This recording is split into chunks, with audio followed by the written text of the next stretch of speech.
I take it back. You're uninvited to the reception, Chico. No champagne for you. Uh-huh. You know you love me. I don't know, I think Chris got you beat there.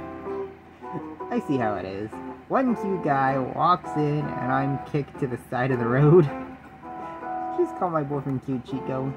Well, I mean, some people would find him cute like you. I'm sure I find him hot rather than cute, especially... Dude, I didn't need to know this. Can we just go eat some... pasta or something? Look at you being all fancy. Let's get some food.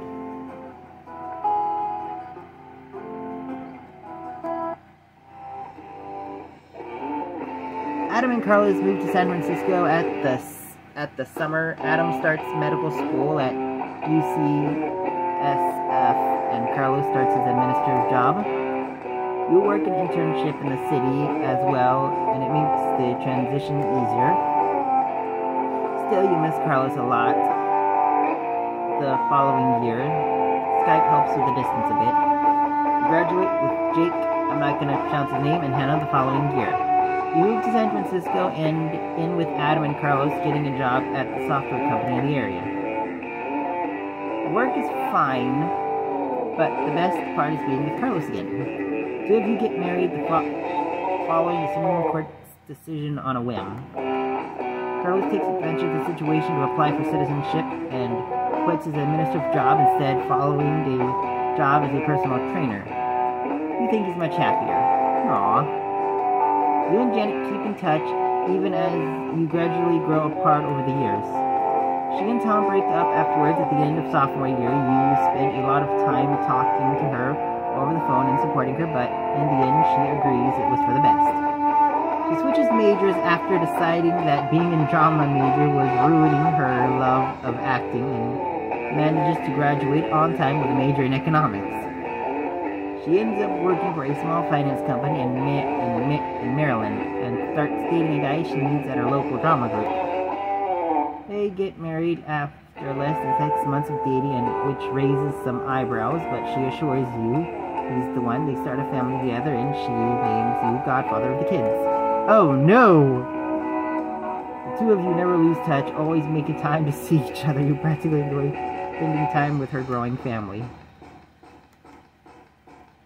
Hannah, and I'm not going to try to pronounce his name, break up surprisingly amicably, but to no one's surprise, shortly after returning from winter break. Things are awkward for a while. The two of them seem to enjoy each other's company enough that things are soon back to normal. Hannah swears off dating, throwing herself into class instead.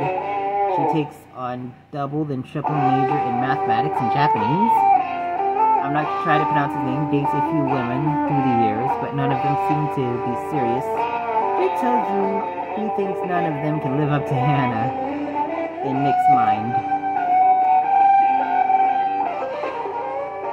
Nate and Jake continue dating to everyone's surprise. Your junior year, they show up to games in matching rings. Hannah squeals so loudly that you get kicked out of the student center. Nate graduates that year and takes a job at a finance company in New York. You can tell the distance is rough on Jake, but they make it work somehow. Jake tells you that Nate really hates his job, though. He's trying to convince him to move to San Francisco with him after graduation. Dan graduates on time in 29. His book, 50 Things I Would Do to You, ends up being a hit to everyone's surprise. Moves to New York and continues writing, producing 2 sequels. 50 More Things I Would Do to You, and 50 Things I Did to Your Dad. You feel like he's trolling with the last book, but somehow sells well anyway. He buys a nightclub in the city with his royalties, and really seems to enjoy the company. James moves to Los Angeles after graduation to pursue a career in acting. You mostly lose touch with him since he seems to be busy all the time. You see him on TV one day in a new show that seems to take off overnight. You send him congratulations and manages to catch him on a day off. It ends up being nice to catch up again. and you're glad things are working well for him. Elliot never does return to the university, although you hear that he eventually gets a clean bill of health, which Adam still finds amazing. He enrolls at a smaller local college to closer to home and eventually graduates and gets a job with GLAAD in New York. Hannah, I'm not going to pronounce his name, and Jake start a startup in the city after graduation. Nate eventually joins them, and it seems to be doing very well. You keep in close contact with the group, meeting up for frequent board games. Nate and Jake miss planned games to meet up one day. You call you from New York instead. Jake says they spontaneously decided to get married. I'm not gonna pronounce his name. Laughs, and Hannah squeals. You're happy for them. That's not the end, everybody, because we've got one more story to go over. Saturday, May 16th, 2009.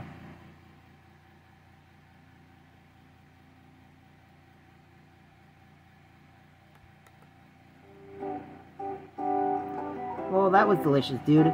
Thanks for letting me tag along for the champagne. Carlos laughed. Carlos burps and grins. Yeah, whatever, Chico. Now you owe me. He hugs Carlos again. Also, I'm sorry again, dude, about the things. Thanks, Chico. It's fine. I should probably go find my parents and sister, although I'll find you two later tonight. Although I feel like I should invite you to dinner with us, given, Carlos waves him off. No, go have fun, Chico. Two of us will find something to do. You sure, dude? Yeah, go away before we run off and ditch you. Okay, we'll stop by the apartment before dinner anyways, in case you want to join up. Adam heads towards the student center to find his family, while Carlos takes your hand and smiles at you through gritted teeth.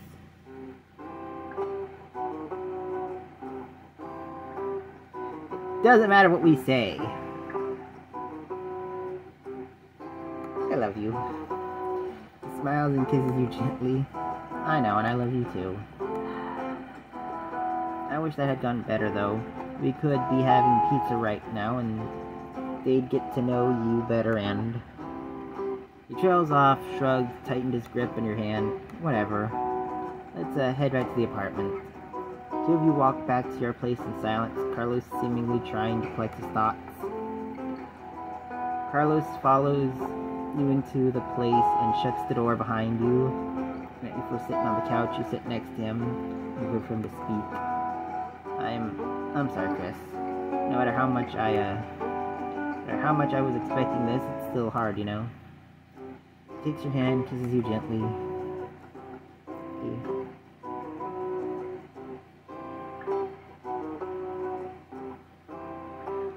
Don't be sorry, of course it's going to be hard. Your family means a lot to you. He nods and sighs. I guess I was just holding out for some hope or something that they would understand. Well, I guess my brothers understand anyways, but we'll see if we manage to keep in touch. I'm really glad my dad didn't make it though, you know. I think that would have made things worse. Wipes tears and laughs. I don't know.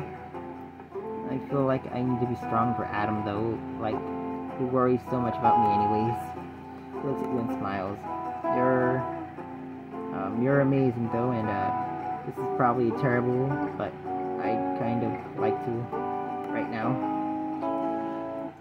You don't think you'd ever turn down with him, but with him and tug at his graduation gown, he laughs. Yeah, this seems pretty uncomfortable anyways.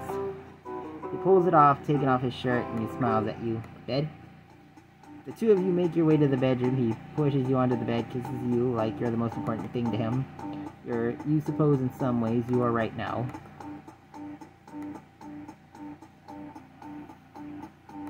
Alright.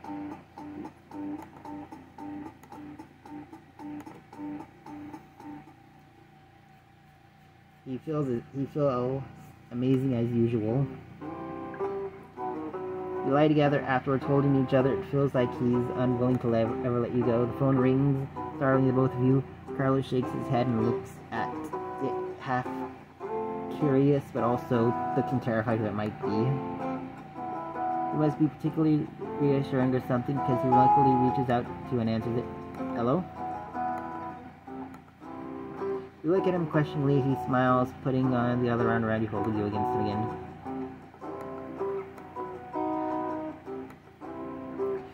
He releases you quickly, putting the phone back before wrapping his arms around you and kissing you gently.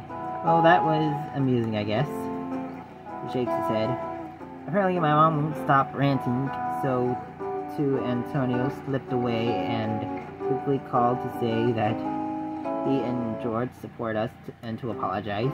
I just feel bad they got dragged along, I guess. He laughs. It's almost comical, but it's not really their fault, and now they're going to have a shitty weekend because of me.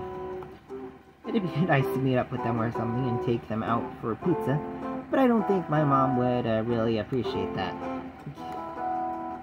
I mean, not that I care about her, but I don't want them to get hell from her because of it. Well, okay, I do kind of care about her, but not that I care if she gives me hell. I just don't want them to be caught up in it, I guess.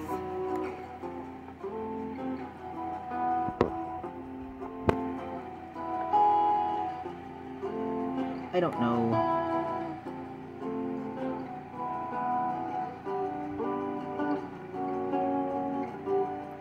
Let's see, what do we want to say? It sucks and I'm sorry, I wish... No. Of course you care about her, she's your mother. He scoffs. Yeah, because I'm her son and she totally still cares about me, right? Sorry, yeah, I know what you mean. But thanks, Chris. I'm really glad your parents are okay with us, though. I mean, we'd have each other, but that would still be rather spectacularly shitty. Knocks on the bedroom door. Dude, you two decent? I think Chris is more than decent. He kisses you again. You can imagine Adam shaking his head. Well, get dressed. We're taking you to dinner. No arguing. Carlos shrugs, sits up, stretching. He grins at you, watching him. Come on, babe. Let's get some food, and then we can come back to bed later. He stood up, pulls you to your feet. You look pretty good, too.